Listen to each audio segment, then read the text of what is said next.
Hello guys! Ako nga pala si Madam Beta. At dahil sa marami na tayo napasol dito mga nakaraang buwan, so kailangan natin mag-ayos-ayos ng ating mga ating mga Beta Giant.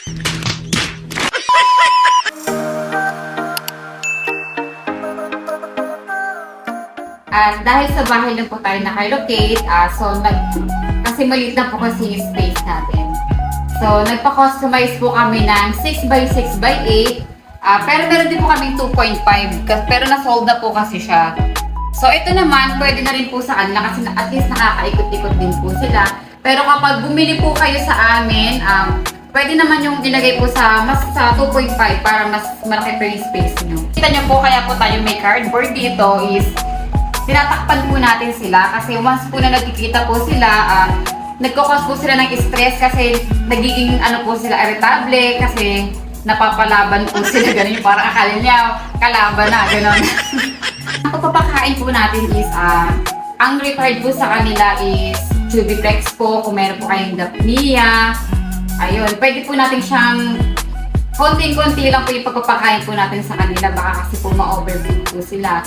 Then pagkatapos po nilang kumain, pwede nyo nang tanggalin po yung ating board para po mag-fair po sila para at least ma-digest na agad po yung nakain po nila. At huwag nyo pong i-overfeed baka kasi nagkukos din po yun ng mga sakit sa ating mga beta. At ito nga po pala ang ating giant beta. Ito po is nasa 6 months old. At may mas ilalaki pa po siya kapag nasa 8 months old na po siya. At ipapakita po namin ang pagkakaiba po nila. Ito po is 5 months old, nasa 5 cm na po siya. At ito pong isa is nasa 7 months old, nasa po siya, 7 cm. Kita nyo naman ang pagkakaiba, di ba guys? Ayun. Kaya mas lalaki pa po siya.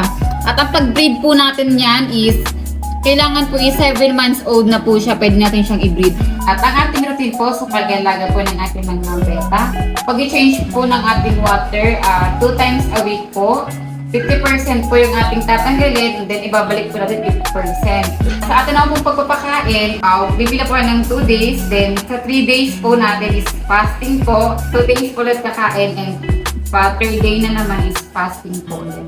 Nililinis po namin lagi yung tangke, yung mga pupo din po ng mga ating giant beta. So, kailangan po natin siyang linisin everyday. Kasi once po na nagpatagal po siya, nagkukos din po siya ng sakit sa ating mga giant beta. Kaya lagi ninyong linisin, okay? Kita nyo naman guys, ayun mga maiitim. Ayan. Kuha lang po tayo ng isang garapon kung ano pong available ninyo. So, kayo na pong mahala. Kita nyo naman yan, napakadami pang... Kasi kakakain lang po ng ating beta, so dumudumi na po sila.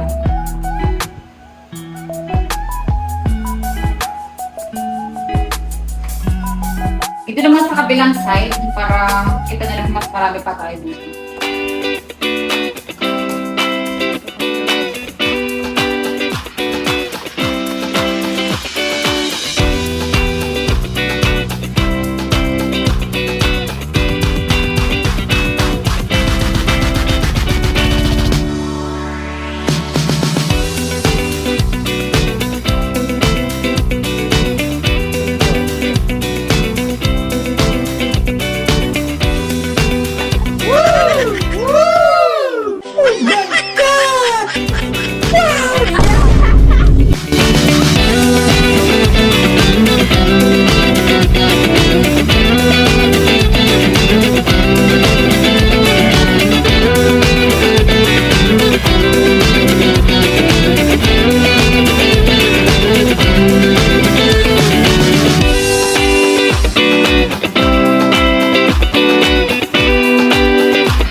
tayo sa paglilinis sa kanila mga pupo is linisin din natin ang ating mga tank. Gamit po tayo ng wipes.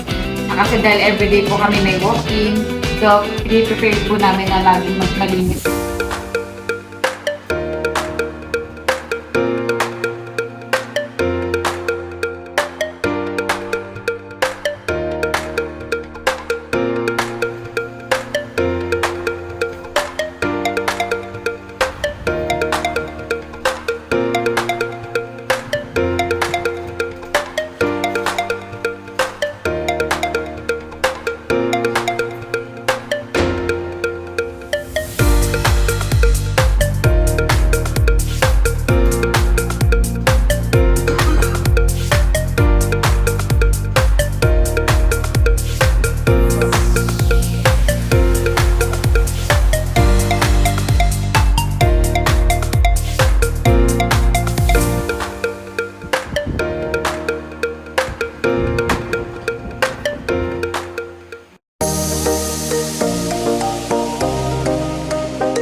Yun na nga guys, tapos na tayo sa paglilinis ng ating mga triangle sweta.